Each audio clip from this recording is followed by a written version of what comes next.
ምንድነው የምትጠይቂኝ? በጣም ተጨንቀሻል። የሆነ ሰው ድንገት መጥቶ ስለኔና ስላንቺ ውሸት የሆነ ነገር ቢነግርሽ ቆይ ታምኛለሽ እንዴ? ምን አይነት ነገር? ግራ እያጋባሽኝ እኮ ነው የኔ ልጅ። ለምሳሌ እኔ አንቺ ልጅ እንዳልሆንኩ ቢነግሩሽ? ምን አይነት የጅል ጥያቄ ነው የምትጠይቂኝ? አንቺ እኮ የኔ ልጅ ነሽ። እሺ እናቴ እወድሻለሁ።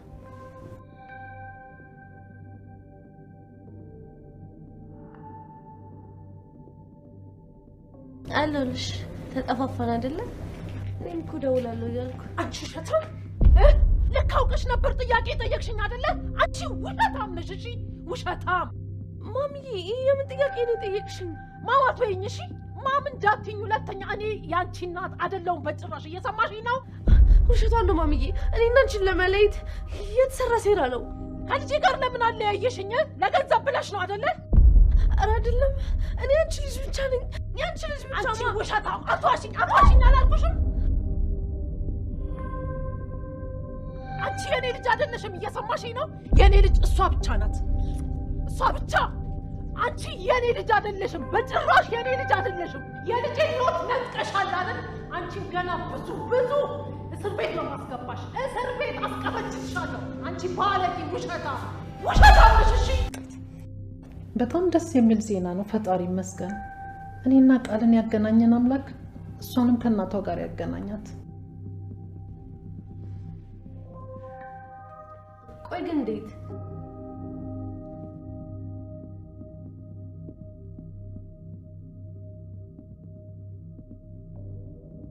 የምር እናቴን ላገኛት ነው? እንዴት ደስ እንዳለኝ።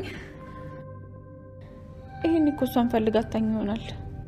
እትዬ በጣም ነው ደስ ያለኝ። እናቴን ላገኛት ነው። እኔም በጣም ነው ደስ ያለኝ ብሌንዬ።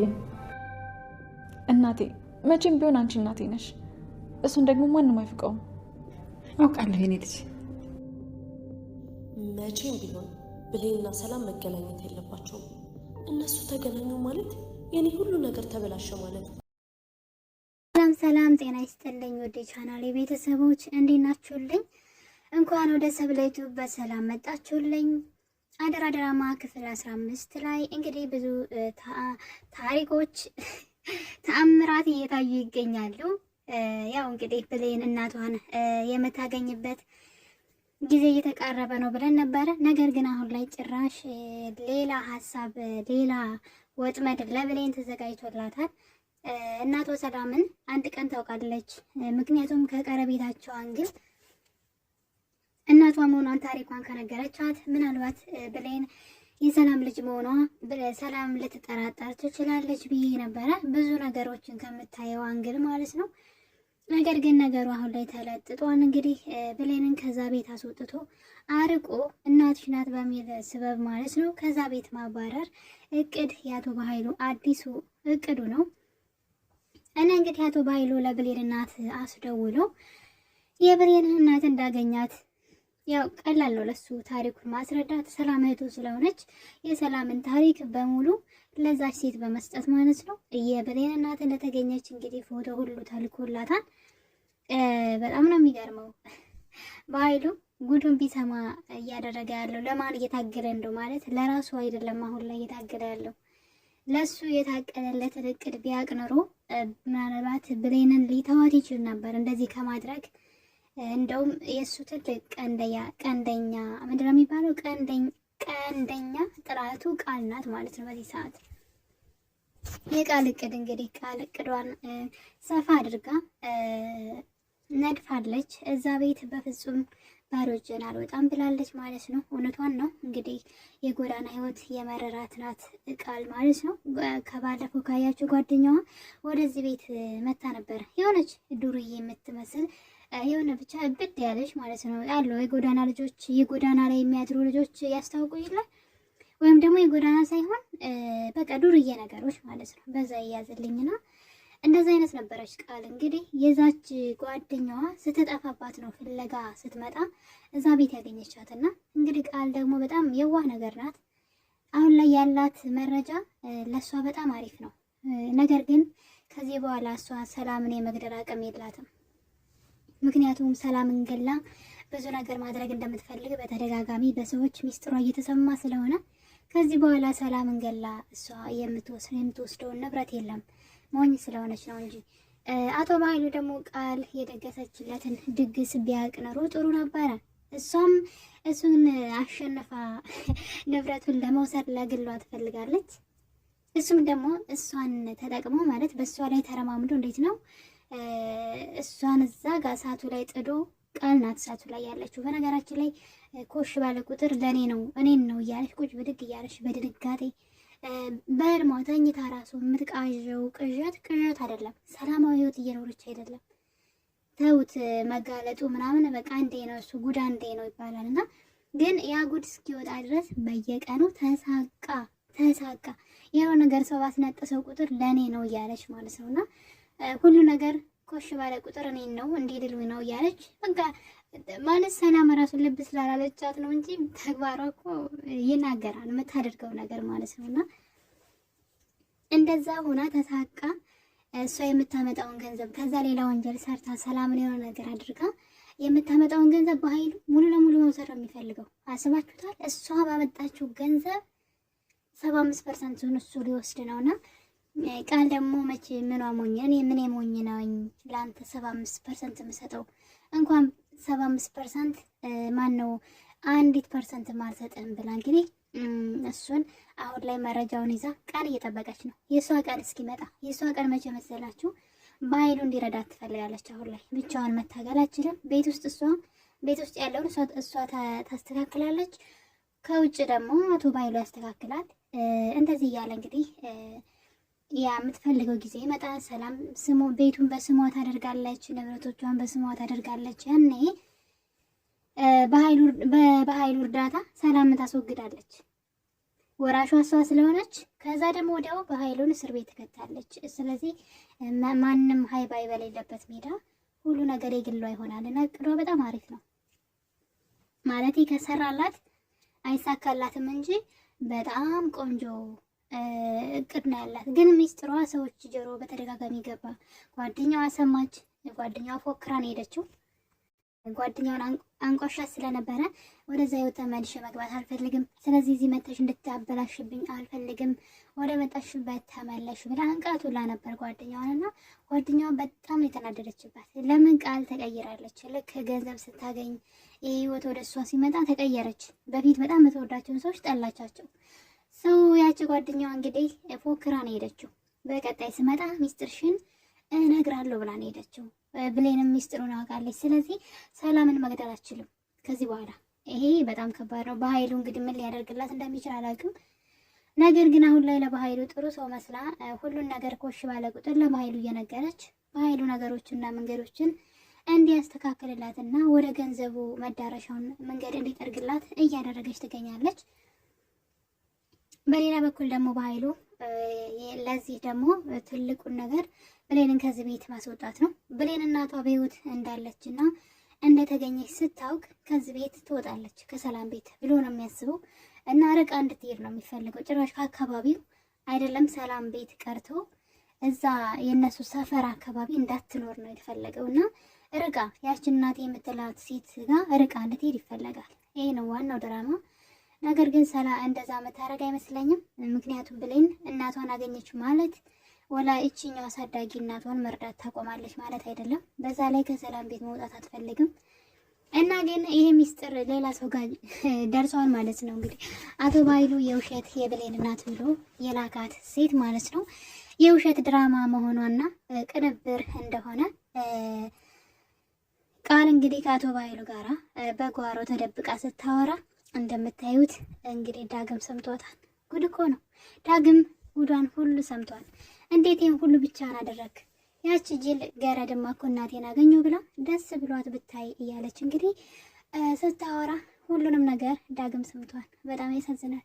ዳግም ሁለተኛው ነው ሚስጥሯን ሲሰማ። እዚህ ቀደምም እንግዲህ ብሌን ማለት አሁን እዚህ ቤት ሰራተኛ ሆና የመጣችው የእሷ ልጅ ናት። ስለዚህ ከሰላም ጋር ለወሬ እንኳ አብረው እንዳይቆሙ አድርጊ። ለወሬ አብረው ከቆሙና አንዳንድ ነገር ካወሩ እናትና ልጅ መሆናቸውን ሊያውቁ ይችላሉ። ስለዚህ አብረው እንዳይሆኑ ብቻቸውን ተከታታይ እና ሰላምን ደግሞ መርዥና ቶሎ ጉዳያት ብሏት ነበርና ይህን ነገር ሲያወሩ እንግዲህ ዳግም በር ላይ ሆኖ አዳምጠዋል። ነገር ግን ዳግም ምንድነው የዛን ቀን ግራ የገባው ነገር አለ። ምክንያቱም ብሌን ገና መምጣቷ ነው። የዛን ቀን ነው ሰራተኝነት ሰላም ቤት ተቀጥራ የገባችውና ማናት ብሌን ብሎ ግራ ገባው። ብሌን የምትባል ሴት የለችም እዛ አካባቢና ማን እንደሆነ አልተረዳም። ነገሩን ዝም ብሎታል። ማንን ነው ግን እያለ ማለት ነውና ከዛ ግን የሆነ ቀን ብሌን ባላለው ስትለው ትዝ አለው ያወሩት ማለት ነው። ብሌን የሰላም ልጅ ናት የሚለው ነገር ያውቃን። ብሌን የሰላም ልጅ ለምን እንደሚደናበር አልገባኝም። ድንብርብር ለምን እንደሚል ማለት ነው። ብሌን የሰላም ልጅ ናት የሚለውን ወሬ ሰምተዋል፣ በደንብ ሰምተዋል። ከዛ እሺ በዛን ሰዓት ብሌን የምትባል ስለሌለች ማናት ብሎ ግራ ሊጋባ ይችላል። ነገር ግን አሁን ላይ እንዴት አልነቃም? እንዴት አያውቅም? አሁን ላይ ብሌን የሰላም ልጅ እንደሆነች ቢያንስ እንኳን ለራሱ ደግሞ አልነገረውም። እና እኔ የዳግም እንቅልፋምነት በጣም በዛ። እንግዲህ ሲሳይ ዳግምና ብሌን አጣልቷቸዋል። ምክንያቱም ዳግም ከብሌን ጋራ በጣም ቀረቤታ እንዳላቸው ስላወቀ አሁን ላይ ደግሞ ሲሳይ ብሌን አፍቅሯታል። ብሌንም በጣም ወዷታል። እንግዲህ በተደጋጋሚ ሲያያት ነበረ። ብሌን እንዴት እንደምታሳዝኝ እኔ እኮ ጨካኝ ሰው ነኝ፣ ግን ለአንቺ ልቤ እንዴት ራራ፣ ብቻ እንዳልወድሽ ከወደድኩሽ ሁሉንም ነገር ላንቺ ስላደርጋለሁ እያለ ነበርና አንቺን ለማግኘት ምንም ነገር አደርጋለሁ እያለ ነው። የሁለት ቀረቤታ ስላልተመቸው ነው እንግዲህ ፎቶ አንስቶ እናቷን ሲያግት የሚያሳይ ፎቶዎችን ለብሌን በመላክ ሁለቱ እንዲራራቁ አድርጓል። በዛ ላይ ለብሌን ቸኮሌት ልኮላት አንበሰውና እንግዲህ ከዛም እንግዲህ ስልክ ደውሎ አይኖቿ እንደሚያምሩና በፍጹም በነዛ አይኖችሽ አታልቅሽባቸው እያለ ምናልባት እንግዲህ ከዚህ በኋላ ብሌንን ሊረዳት ይችላል ብዬ አስባለሁ። በዛ ላይ ዳግም ሚስጥሩ ሰምቷል። በድጋሚ የብሌንን ሚስጥር ሰምቷል ዳግም። ያኛው ያው ያውቃል ሁሉንም ነገርና ከወደዳት እንግዲህ ብሌንን መርዳት ይጀምራል ብለን እናስባለን። ምናልባት ብሌን እናቷ ሰላም እንደሆነች በሆነ ነገር እንድታቅ ሊያደርግ ይችላል። ስትሰቃይ ስታለቅስ ማየት ስለማይፈልግ ማለት ነውና እንግዲህ አዲሷ የብሌን እናት ተብዬዋ በጣም ወጣት አንዲት ፍሬ ልጅ ናት። ራሷን ብሌን ነው የምታክለው እንኳን እናት ለመሆንና እንግዲህ ወልዳ ትታት የ4 ዓመት ወደ 6 ዓመት ብቻ እንደዚህ ትልቅ ሆና ነው ትታት ሄደችውና ማለት በጣም ብዙ ዓመት ነው። ምናልባት 8-9 ዓመት ሆና እያለች ነው ትታት ሄደችውና እንግዲህ ከዛ በኋላ 10 ዓመት አረብ ሀገር የኖረች እናቷ አስቡት እስኪ። ያቺ ደግሞ ሲጀመር ብሌንን ነው የምታክለው በእድሜ ስትታይ ፎቶ ላይና ግን በቃ የናፈቀ ሰው ታውቃላችሁ እኔን ነው የምትመስለው አለች። በቃ እናቴ እኮ እኔን ነው የምትመስለው ያለች። እናቷም እንግዲህ አሳዳጊዋ አዎ አንቺን ቁርጥ ነው አንቺን ነው የምትመስለው አለች። እና ሰላም በጣም የከፋት ትመስል ነበረ። የብሌንን አይን እያየች በቃ አንቺ ልጅ ብትሆኝ ብላ ተመኘች። የምር በጣም ያሳዘነች ሰላም። እናቷም አገኘች ሲባል በጣም ነው የከፋት ሰላም ማለት ነውና ይመስለኛል ውስጧ ይፈልጋት ነበረ። በቃ ልክ ልጅ ያለች አሁን ቃል ሳትሆን ራሷ ብሌን ልጇ ስለሆነች ውስጧ እንደ እናት ይነግራታልና ልጅ ያለች የነበረችው ልጇ ብሌን ትክክለኛዋ ይችኛዋ ብሌን ቃል ሳትሆን ብሌን ነው የምትመስላትና ያ ነገር በቃ ረብሿታል። እናቴን አገኘው የሚለው ነገርና እንግዲህ ቀጣዩ ድራማ ደግሞ ብሌን ይችኛዋን እናቷን ፈልጋ ማግኘት ነው።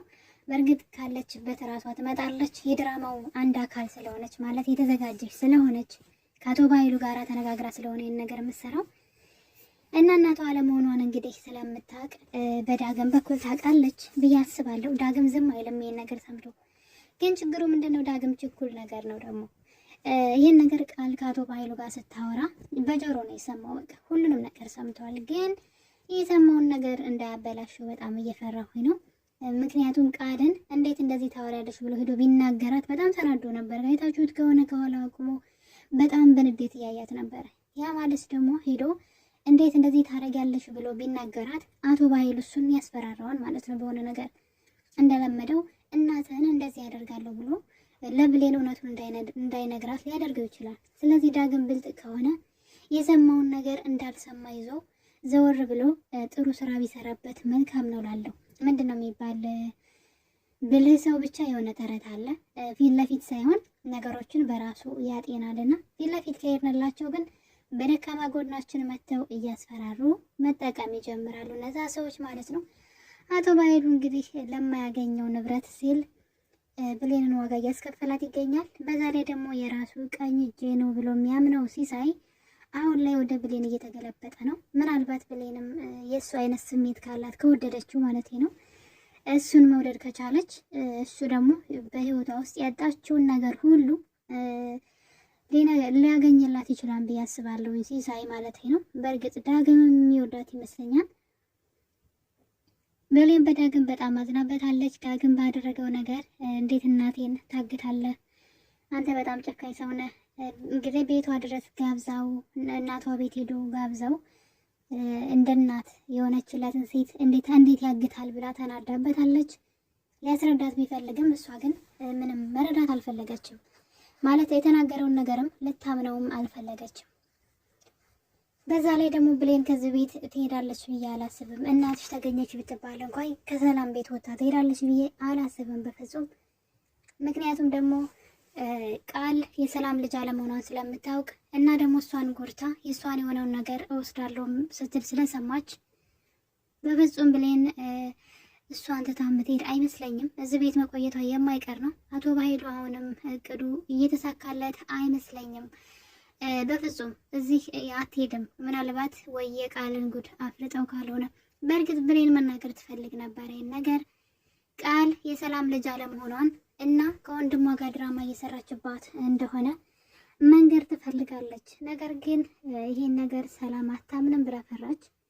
ነግራትና አላምንም ብትለይ ደግሞ እዋረዳለሁ፣ ስለዚህ አልፈልግም ብላለች። ስለዚህ ያላት አማራጭ ሰላምን ከቃል መጠበቅ ነው። ቃል ሰላም እንዳትጎዳት